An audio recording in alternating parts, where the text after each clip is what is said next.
Hey everyone, Shadow9 here from Meta of Smash, and today we're going to be talking about how to get the most out of your training time.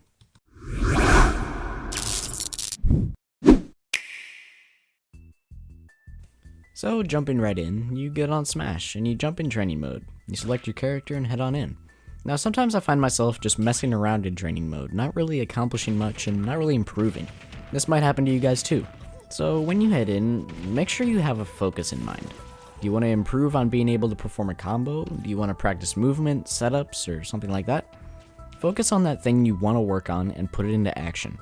For movement, go for a more flat stage, unless you want to practice something like wave landing on platforms, in which case, pick a platform stage. But that aside, make sure to keep that focus in mind while you're playing. Now, once you finish a combo or setup, or you miss it, reset your positions with L plus R and A, and try again.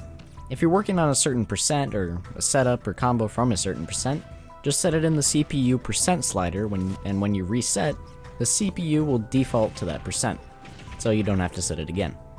Now if you're just trying to figure out a character, if you find something that's strange and you feel like you could keep connecting moves to it, just reset and go with it. The sky's the limit. It's also important to note that if the counter on the right side of the screen doesn't reset during a combo or setup, the combo or setup is true, or at least to an extent. So make sure to take note of that when labbing out strings or setups for characters. And one more thing.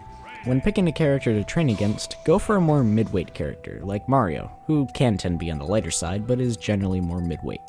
This is, of course, as long as you aren't specifically going for a setup or combo against a heavy or light character, in which case choose someone respective to that, like DK for heavy and Game & Watch for light. Now you've labbed out a setup, combo, or movement option and you want to put it into action.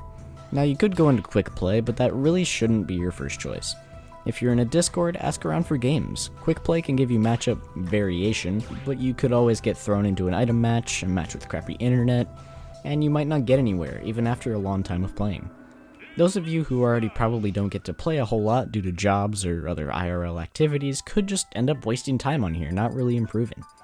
Discord can take a while too though, which is why it's important to find an active Discord, whether it be a character-specific one or just a matchmaking one like Smash Battlegrounds.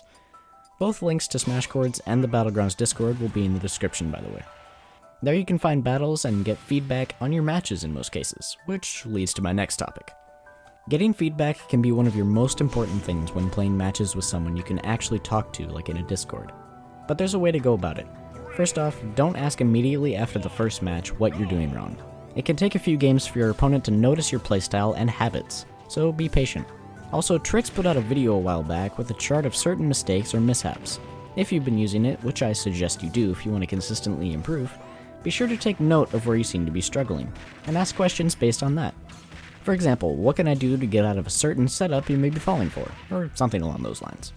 Don't just ask, how can I get better? Because that, for one, isn't specific, and won't usually get you a helpful answer. Ask things like, how is my edge guarding, or how could I improve on my combo or punish game, something like that.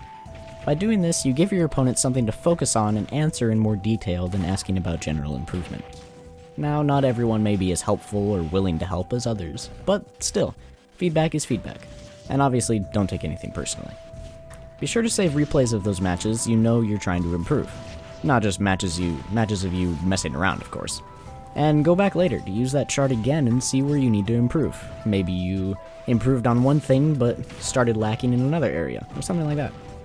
Don't be shy when you're in Discords too. If you want to know about a certain matchup or technique, just throw it out there. And the worst thing you'll get is a general answer, which can still be helpful. Now if you need a specific matchup, try joining the character Discord for said character and finding matches there to get experience. Just search for the character on Smash Chords and join up. There's a lot of tools at your disposal to get better and improve, so be sure to use them. Many character chords also have a resource channel for their characters, so be sure to check it consistently in case you find something useful to help your gameplay. But that's all for this video. I hope you found this info helpful. If you have any questions, be sure to let me know in the comments below or join the Smash Battlegrounds Discord and at me directly. Thanks for watching.